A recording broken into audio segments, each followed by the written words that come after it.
Have you ever looked at an overgrown, neglected patch of land and just seen a chaotic mess of weeds? What if I told you that beneath that chaos lies a secret language, a hidden library of history, love, and even murder? Today, we're diving into the incredible, true story of Blackwood Manor, a place where plants hold the key to unlocking a century-old mystery. My name is Dr. Elara Vance, and I'm an My journey began with a faded journal from a distant relative, a botanist named Silas Thorne, who vanished in 1894.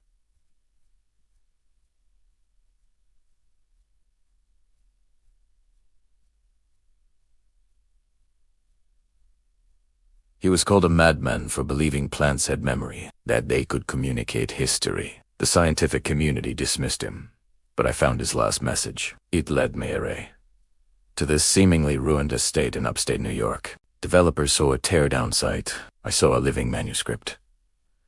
Silas's journal wasn't just a diary.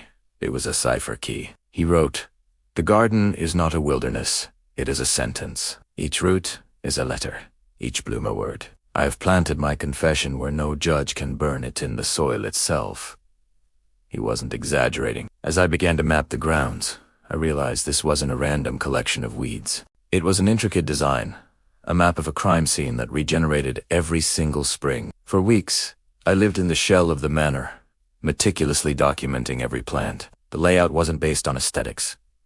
It mirrored the human nervous system. A central path, the spine of the garden, was lined with a rare species called silver-tongued nettle. Historically, shamans used its pollen to induce truth-speaking.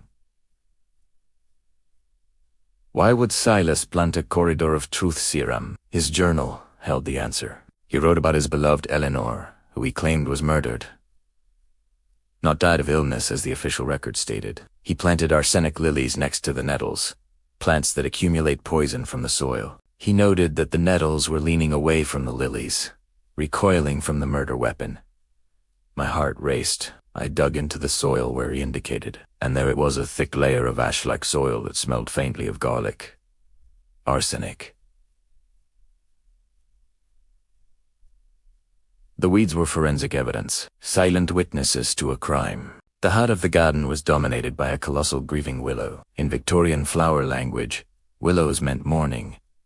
But in Silas's world, this tree served a biological purpose. He called it a hydro-recorder, claiming its roots could protect items buried beneath. His journal read, "Water holds memory. I have buried the canisters beneath the roots. The tree will wrap them in its embrace." Using ground-penetrating radar, I found it. A metal box, tangled in the ancient roots of the tree. It took 2 days of careful digging to free it. Inside wasn't treasure, but vials of seeds and a letter. The letter changed everything. It was addressed to the finder, and it revealed a truth my family never knew. The Eleanor mentioned in the journal was Elara Vance, my great-great-grandmother. Family lore said she died of a weak constitution. The truth, she was a 19th century environmental whistleblower. She had discovered the local mill was poisoning the town's water with mercury, and the town council, who had shares in the mill, silenced her. Silas, her secret lover, was too late to save her, but he'd spent the rest of his life developing an antidote and preserving it, hidden within the earth. He entrusted the cure to the garden, waiting for someone with the eyes to read the weeds. The most astonishing discovery came from a seed vial labeled Hope. I planted it in my portable lab, and within 48 hours, it sprouted into a plant unlike anything I'd ever seen. It had translucent, bioluminescent leaves that glowed in the dark. But its real power was in its scent. A chemical analysis revealed the flower produced a potent, neuroregenerative compound capable of reversing heavy metal damage to the nervous system. Silas hadn't just created an antidote. He had discovered a botanical miracle that could repair damaged neurons.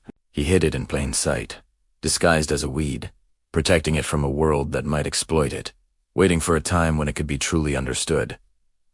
6 months have passed. Blackwood Manor is now a protected research station. The garden, once a mess of weeds, is now recognized as a living, historical record.